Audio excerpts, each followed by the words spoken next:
Rob, it's an exciting time for the club with the launch of the membership schemes. What was the rationale behind them? Well, the AberDNA membership is really an opportunity for the club to build on its international fan base and to provide, I think, fans the world over with the opportunity to engage with the club in a new way. I think there are many passive Aberdeen supporters around the world, and we've looked at membership schemes that seem to be quite prevalent in football at a number of clubs, and the way in which we've crafted this together, I think, is really going to deliver a set of very compelling benefits for fans wherever they are, and a way in which people can really get behind the club no matter where they live. And there are different levels that fans can come in at as well, aren't there? Very much so.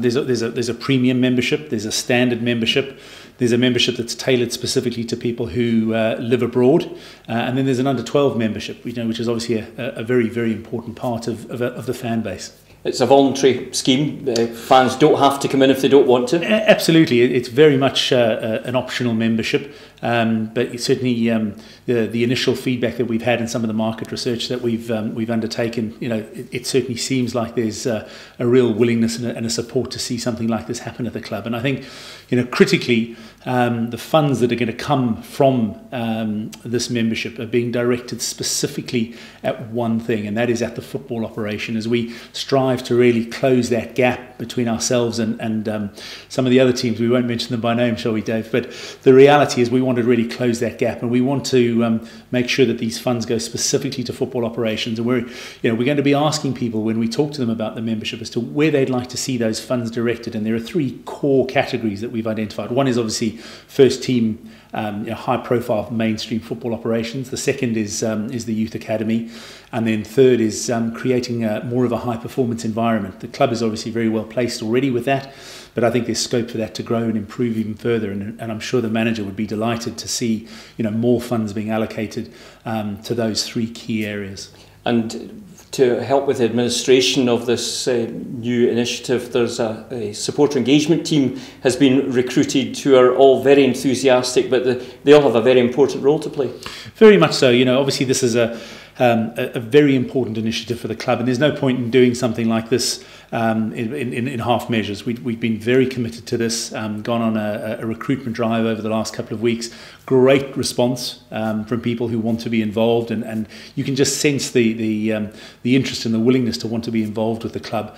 So we've got a small permanent team, and then quite a large ad hoc team who are going to come in through different times of the working day to be involved, to be calling up and engaging with fans around the world. There'll be a couple of people doing some early shifts to deal with Don's fans in Australia and in the Far East, and there'll be a couple of people working some late shifts to be dealing with people in the US. So I think the supporter engagement team is a critical part of this.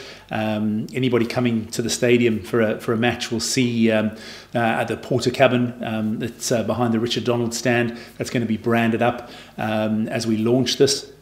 And I think that supporter engagement team over time as well will begin to fulfill an increasingly important role around fan engagement and providing enhanced levels of support and services to fans and supporters. You mentioned the international fans as a one-club city, but also with two universities, the oil capital of Europe. We have fans literally dotted around the globe. Very much so, and there's some word has crept out, obviously, that the scheme is about to launch, and already from places as far afield as Dubai, Perth, Boston, we've had people calling in, go, tell me what this is all about, how can I get involved? This is a great opportunity for me to lend my support to the club in a unique and an innovative way that might otherwise not have been possible. 14th of April 1903, Aberdeen, Orion, Victoria United, Aberdeen Football Club is born. A one-city club that would be backed by the Red Army, standing free every step of the way. After 115 years of shared experiences through the highs, which has been won by Aberdeen, and the lows, we know what we represent. Defined by who we are, but also who we are not. Through generations, we all have our own stories to tell. Our first match at Pittodrie. Our favourite goals. An absolute screamer from GMS. Hewitt waiting in the middle! Our favourite players. Our first cup final. And those moments when the heart ruled the head.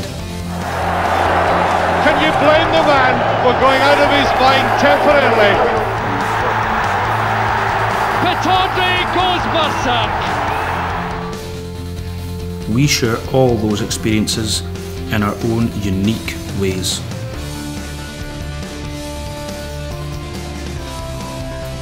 Through the years, players and management come and go, but that soul, spirit and tradition remains. The Dons will always be part of you, and you will always be part of the club. It's in our DNA. It's what we are made of.